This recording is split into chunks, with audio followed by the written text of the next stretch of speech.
Hello and welcome you back to another Guna Souls video. This is a different type of video. This is where I'm going to show you examples and break down Villareal, aka Unai Emery's Villareal, and how we as Arsenal Football Club can beat them in the upcoming important fixture in the Europa League on Thursday. Stay tuned guys, because I'm going to have examples and a presentation ready for how we can do this. Stay tuned.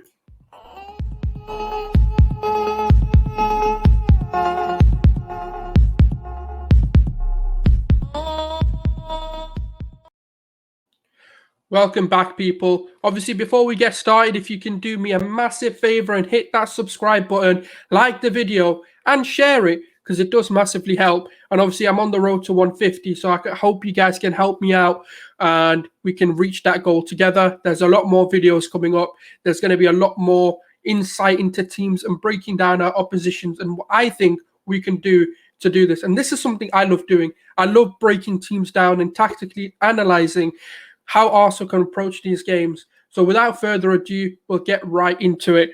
Number one, what I wanted to do was kind of have a look at the last 5 games that Villareal played and see what kind of form are they coming into this. Obviously, we know on Sunday they played Barcelona. Now, against Barcelona, they lost 2-1. Now, that's the game I'm going to be tactically analysing, because a lot of their mistakes and flaws were found out in this game, like in many others. But they scored a typical goal that they normally would do as well. So this is why I'm going to use that game as an example for what's coming up.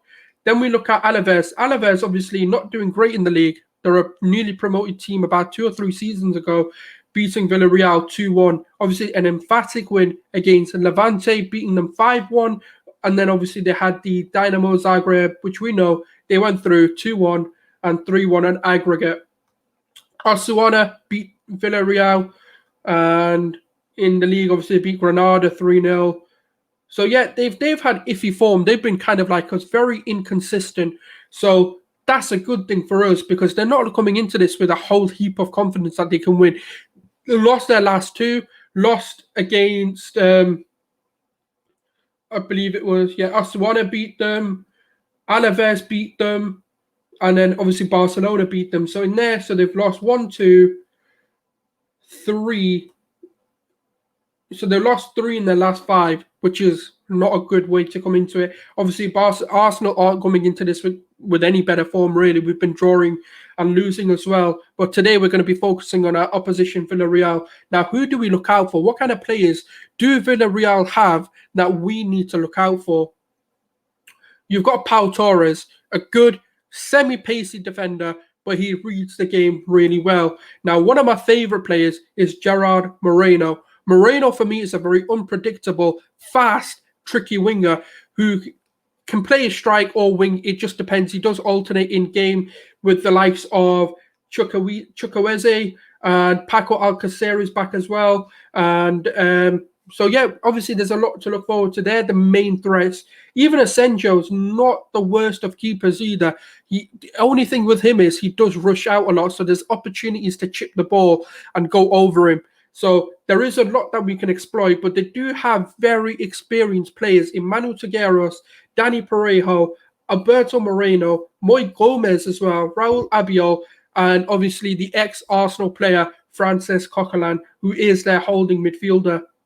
Now, when we look at that threat, none of them really stand out unless you really watch Villareal. Gerard Moreno, for me, has been a top-class striker, goal scorer for Villareal, and has been one of the crucial points to where they are into the semi-finals of the Europa League. Now, Chukwueze is a very intelligent, tricky, fast winger. He rounded ter Stegen, which we'll have a look at later as well. And what I'm going to do now is I'm going to go into my presentation, and I'm going to show you the entire tactical breakdown of this team. Oh, wrong one. That's the one I need. So, as we can see, obviously, we're going to be looking at tactical breakdown from Villareal. So, the first slide, this is just an opportunity that was created. This actually didn't lead to a goal. But what I want you to see, what I want to try and explain in this video is look at how all these players here, even number 25, all these players here, what are they looking at? Where's their attention? Look at even here. they're all looking at the ball. This is one thing that you'll see. There's a common denominator, a common theme of Villareal. They're all looking at the ball. Their attention is on the ball player rather than people who are making a run. Now, look at Jordi Alba and the amount of space he's going to have. He's got all of this space to run into. The entire amount of space that he's got to make a ball come in. Now, look, you've got Pedri, you've got Messi, Dest, and just hiding just there is Frankie de Jong. Now, you'll see in a second why this is such a crucial stage. This is 15 minutes into the game, and one of the biggest opportunities Barcelona had to take the lead. Now, what Griezmann is going to do, he's going to play Jordi Alba through, which I'll show you now.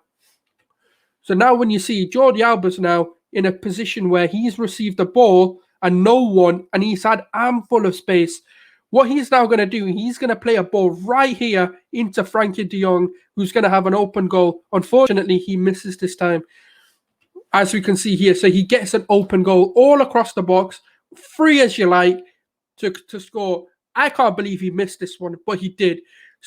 Frankie de Jong did miss this opportunity, but can you see how from where it all started to where it all ended up? This is what we can do. We can exploit this with a lot of pace and someone coming in. This is where Odegaard is going to be really crucial. He might have a lot of fun today because in this situation, we can actually play Lacazette rather than a pacey winger, such as a Martinelli, Eddie Nketiah, or even Balogun if he wants to play. And we can have Lacazette who dictates play in this game. He can play in the likes of Saka, Pepe, Martinelli, depending on who we play on the wing. Lacazette or whoever the striker is can play a really crucial role. And where Messi is where Odegaard will be occupying. And the likes of, I'm guessing it's going to be Dani Ceballos, needs to do what Frankie de Jong did in this situation, which is make this darting run into so much ample of space that he wasn't getting picked up on this. Now, obviously, in this situation, a bit more clinicalness, and this would have been 1-0. Now, what we're going to look at now is the next opportunity in the game. The next real sort of play was Villareal's goal against Barcelona. Now, when we look at this shot here, this is where it all started. I believe it is Pau Torres who starts this play. And guess who the target is? Chukwueze, who's here. Now, even if you look at the back line, there's still enough to stop him. But this is Chukwueze's starting position, and this is where he ends up. So this is where he receives the ball.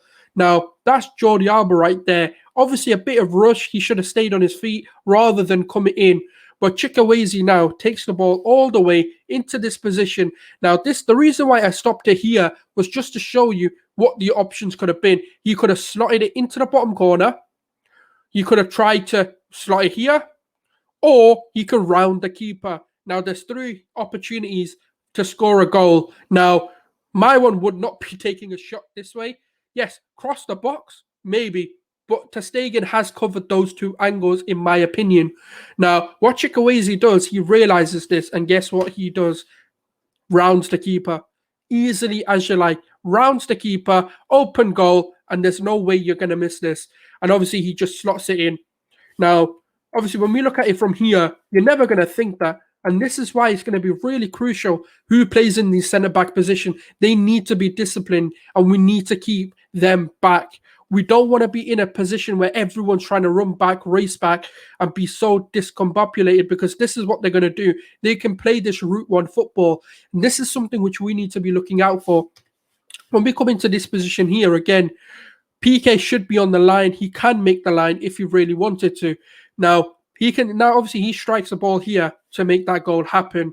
Now, what I'm going to also show you is one of the crucial things that I'm starting to see a pattern in. Remember when I spoke about de Jong first? Keep that in mind when I said they draw to the ball a lot. Now, this is Oscar Mingueza. Now, look at this line here. Look at how high it is, and look at how much freedom players are going to have to run in behind all of this space for the likes of Martinelli, Saka, Pepe, Aubameyang, whoever is playing. Obviously, that video of who's going to play will come out tomorrow, just because obviously that's when the team news is going to come out. But today I wanted to focus on Villareal and draw out some of the drawbacks and flaws that they have in their game. Now, when we look at this, look at how much space they're going to have to run in behind. It's all of this space here. Now, what I'm going to do, I'm just going to do it with a pen just so people can see. Look at how much space this is. All of this space just for wingers just to come into. Griezmann's going to make a darting run here. Obviously, Dest here, he can make it here, or he can go here. Then what you've got is you can even switch the play into Jordi Alba. What Oscar Minguez is going to actually do is slot it right here into the path of Griezmann. Now, as we can see, this is how he plays his ball in the next slot. Now, look, into the space. None of them are ready. In behind the line. Look at where Asensio now. Asensio is what I want you to look at. I really want you to see where he is. And look at how much space he's left in behind. Yeah? This is something that's going to be crucial because he does this a lot. Now, Griezmann, obviously, what Griezmann does, he runs into the box. Asensio doesn't really move. He stays and occupies this sort of position. And what's going to happen in the next slide, look at this. So what he then does, he dinks him. Let me make that better. So he dinks the keeper into here. So Griezmann, obviously for his first goal, dinks the keeper, making it easier for him to score. Look at that. Look at how much space he's got. He can dink it easily. He's not even ready. He's in no man's world. They're not back. No urgency to get back. Look at how much space is left. There's so much space. Even if someone like Frankie de Jong was alert, he could make that darting run. He can play the ball in. There's so much that can be done. There's so many avenues to breaking this team down if we attack together as one. Now, I want to look at Barca's second goal because it's going to come again. Remember the key point. They're drawn to the ball and not to the players making the run. And this will show you again why I keep saying this. Now, look. This was a blunder of a mistake. Now, this is where the ball started, obviously tackling Pedri. Now, what he tries to do is play it into Pau Torres, I believe it is. So he plays it here. Simple ball, fair enough. He can then obviously go here.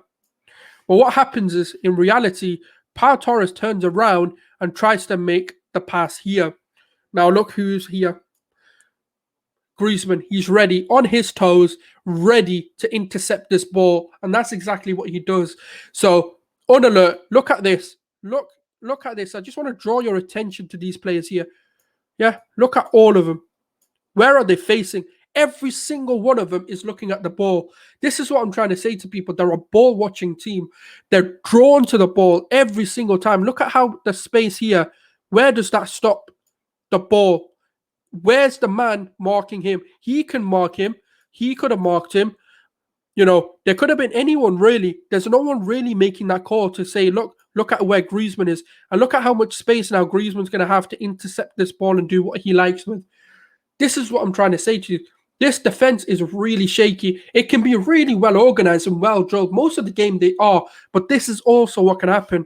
And then look, Griezmann's in. Griezmann, what he does, slots it past. Just a low-driven, easy shot. Right past Asensio. And look again where Asensio's starting position is from where the box is. He rushes out a lot, which is crucial for us to be able to see this. And for our strikers to be very alert that Asensio does come off his line a lot.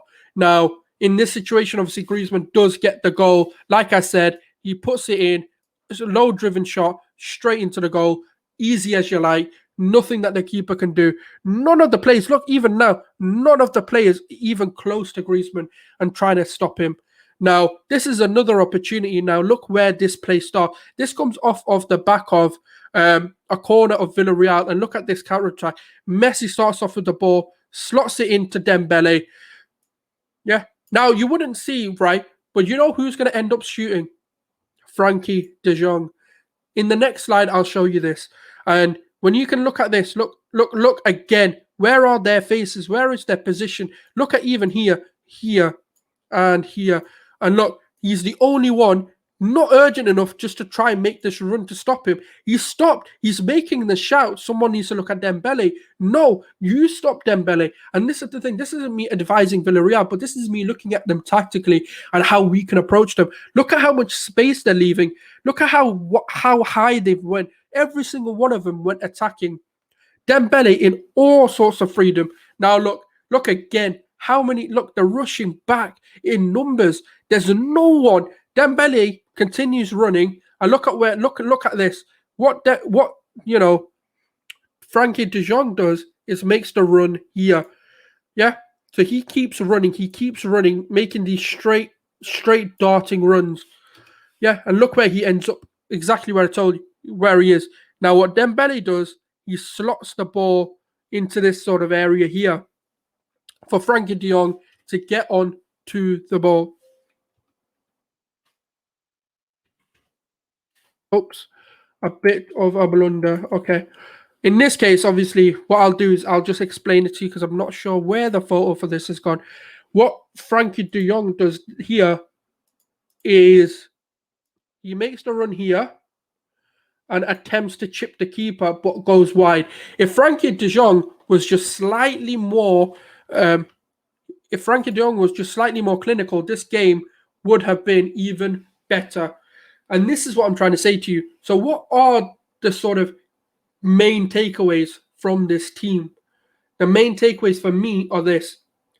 They play a very high line, so pace in behind, and with someone like Martin Odegaard or the likes of Emil Smith Rowe, so a good playmaker in that number 10 would be crucial to dictate this play and make the ball move.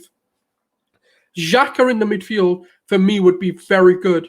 And I know this is going to sound bizarre to people, but because of his sort of passing range and the fact that he can make those very long over the top balls in behind, and Partey can do this as well. Partey needs to be a box to box and the freedom to go forward.